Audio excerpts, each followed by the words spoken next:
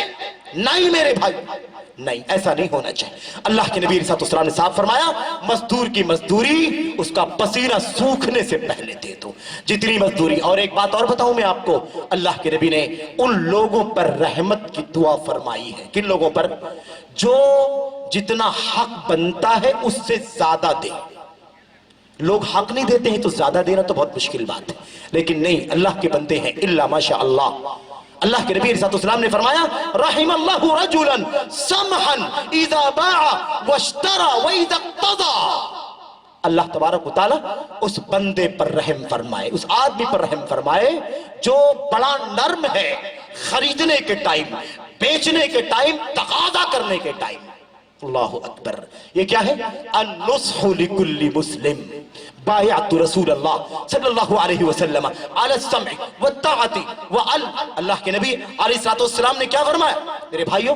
فرمایا یہ نصیحت ہے، سننے پر، اطاعت کرنے پر، تابعداری کرنا، اور ہر مسلمان کے لیے خیر کا جذبہ رکھنا۔ الدین النصیحہ، دین خیر خواہی کا نام ہے۔ ظلم، یاد رکھو ظلم کا انجام بہت خطرناک ہے۔ الظلم ظلمات یوم القیامہ۔ آج ہم نے کسی کا مار لیا، کسی کا ہڑپ کر لیا، کسی کا لے لیا نہیں دیا، کسی کا کم دیا بچا لیا، مطمئن ہو جاتے ہیں کہ ہمارے پاس بچ گیا اور اس سے یہ فائدہ حاصل کر لیا۔ لیکن میرے بھائیوں، ہم نہیں جانتے کہ قیامت کے دن اس ظلم کا، زیادتی کا انجام کیا ہوگا۔ اس ظلم کا، زیادتی کا انجام کیا ہوگا، بڑا خطرناک مسئلہ ہے۔ اس لیے ہم کو، آپ کو اس سے بچنے کی ضرورت ہے۔ مال کا فتنہ بڑا خطرناک ہے، مال کا فتنہ بڑا خطرناک۔ انسان یہ سمجھتا ہے کہ اس کا بیلنس بڑھ رہا ہے، اس کے پاس بے اضافہ ہے، اس کے پاس بہت ہے اور کافی بڑھ گیا، کشادگی آ گئی، لیکن نہیں، اللہ تبارک و تعالیٰ جب چھین لیتا ہے تو پھر انسان بلبلاتا ہے۔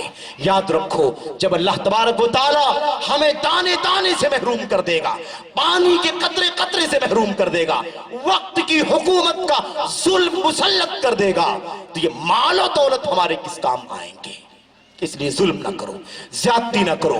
اللہ تبارک و تعالیٰ سے دعا کرتے ہیں، بات ختم کرتا ہوں کیونکہ میرے بھائیوں یہ آخری وقت ہے اور دیر ہو رہی ہے۔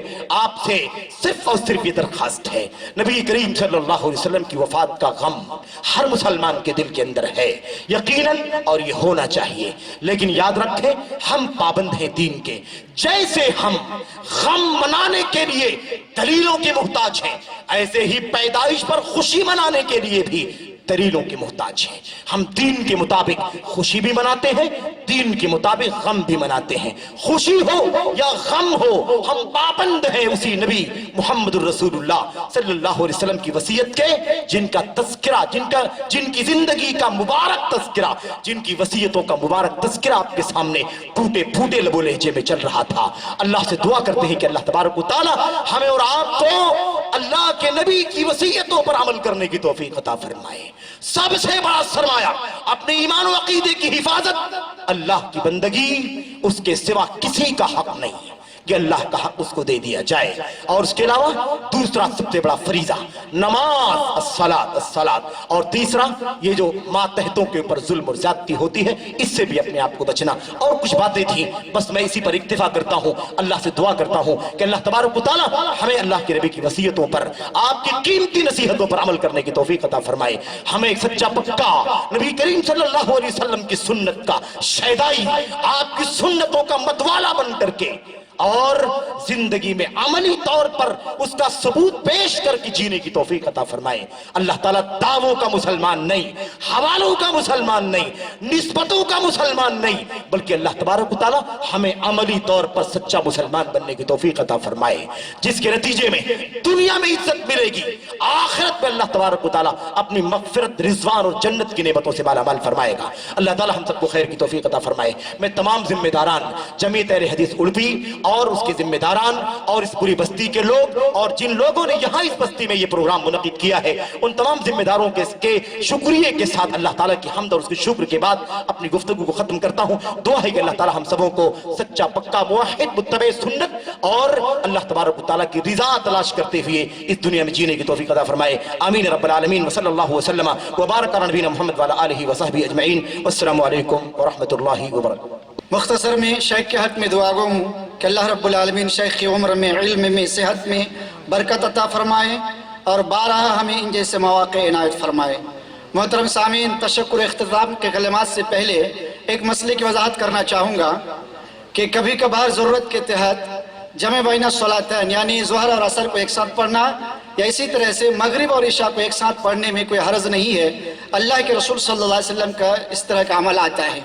اسی طرح تشکر اختتام کے کلمات میں سب سے پہلی بات تو یہ ہے کہ اللہ رب العالمین نے قرآن مجید میں اپنی نعمتوں کا تذکرہ کرنے کے بعد فرمایا وَإِن تَعُدُّوا نِعْمَةَ اللَّهِ لَا تُحْصُوهَا۔ آج کے اس پروگرام کے اختتام میں اللہ رب العالمین کی صرف ایک نعمت آپ کے سامنے بیان کرنا چاہوں گا کہ ایک مختصر وقت میں علماء کرام سے شریعت کے کتنے مسائل کو مدلل طور پر نصوص کے ساتھ واضح طور پر ہمارے سامنے بیان کیا گیا۔ آپ اس نعمت کو ایک ناحیے سے غور کر کے دیکھیں کہ ایک زمانہ تھا محدثین کا کہ ایک ایک حدیث کو جمع کرنے میں، ایک ایک حدیث کو سند کے ساتھ جمع کرنے میں کتنا وقت لگتا تھا اور کتنی محنت کرنی پڑتی تھی۔ لیکن آج اللہ رب العالمین کا فضل و کرم ہے کہ ایک ہی جگہ میں بیٹھ کر کے مختلف زبانوں میں مختلف احادیث، مختلف مسائل، مختلف عقائد کو ہمیں سننے کا موقع ملتا ہے۔ یہ صرف اور صرف اللہ رب العالمین کا فضل و کرم ہے۔ اللہ رب العالمین سے دعا گو ہوں الہ العالمین ہمیں ایسی مجلسوں میں بار بار شرکت کرنے اور اسی طرح کے مجلس بار بار انعقاد کرنے کی توفیق عطا فرما۔ اللہ رب العالمین کے شکر احسان کے بعد عمومی طور پر ان تمام لوگوں کی جنہوں نے اس پروگرام کے انعقاد میں کسی بھی طرح کی نقل و حرکت کی ہے، کسی بھی طرح کی کوشش کی ہے، اللہ رب العالمین سے دعا الہ العالمین ان تمام لوگوں کی کوششوں کو قبول فرما۔ اسی طرح خصوصی طور پر آج کے اس پروگرام کے اسٹیج کے جو مہمان خصوصی ہیں، علماء کرام ہیں، خطبہ اعظام ہیں، اور اسی طرح دور دراز سے یا نزدیک سے آئے ہوئے تمام مہمانان اور اسلامی خواتین ماں و بہنیں، ان تمام کا شکر ادا کرتا ہوں جنہوں نے کسی بھی طرح سے اس مجلس میں شرکت کر کے اس مجلس کے اختتام کو کامیابی کے ساتھ اس مجلس کے اختتام کو پہنچانے کی ہمیں کسی بھی طرح سے ہمارے ساتھ تعاون کیا ہے۔ اللہ رب العالمین سے دعا العالمین علماء کرام سے جو بھی بیانات سنے گئے ان تمام احکامات پر، ان تمام عقائد پر کما کو قائم و دائم رہنے کی توفیق عطا فرما۔ الہ العالمین ہم سبھی کو بدعت و خرافات سے بچتے ہوئے صراط مستقیم پر قائم و دائم رہنے کی توفیق عطا فرما۔ الہ العالمین ہمیں اپنی زندگی کے تمام مراحل میں کتاب و سنت کی طرف رجوع کرنے کی توفیق عطا فرما۔ اسی کے ساتھ آج کے اس پروگرام کے اختتام کا اعلان کیا جاتا ہے۔ سبحانک اللہم وبحمدک اشہد ان لا الہ الا انت استغفرک و اتوب الیک۔ محترم سامعین، کھانے پینے کا انتظام آپ لوگوں کے لیے کیا گیا ہے۔ بہت ہی مؤدبانہ طور پر گزارش ہے کہ وَيُؤْثِرُونَ عَلَىٰ أَنفُسِهِمْ وَلَوْ كَانَ بِهِمْ خَصَاصَةٌ کا کردار نبھاتے ہوئے ایک دوسرے کے ساتھ تعاون کا معاملہ کریں اور اطمینان کے ساتھ کھانا وغیرہ کھا کر یہاں سے تشریف لے جائیں۔ آمین تقبل یا رب العالمین۔ جی اسی طرح سے عمومی اور خصوصی طور پر تو کیا گیا وہ تمام لوگ جو ساؤنڈ کے ذمہ دار تھے، اس پروگرام کو کنٹرول کر رہے تھے، اسی طرح ہماری حفاظت کے لیے جو پولیس بھائی آئے ہوئے ان تمام کا بھی میں شکریہ ادا کرتا ہوں کہ اللہ رب العالمین تمام کے ہمیں شکر ادا کرنے کے ساتھ ساتھ اس پروگرام کو ہمارے لیے کامیاب بنائے۔ آمین تقبل یا رب العالمین۔ السلام علیکم ورحمۃ اللہ وبرکاتہ۔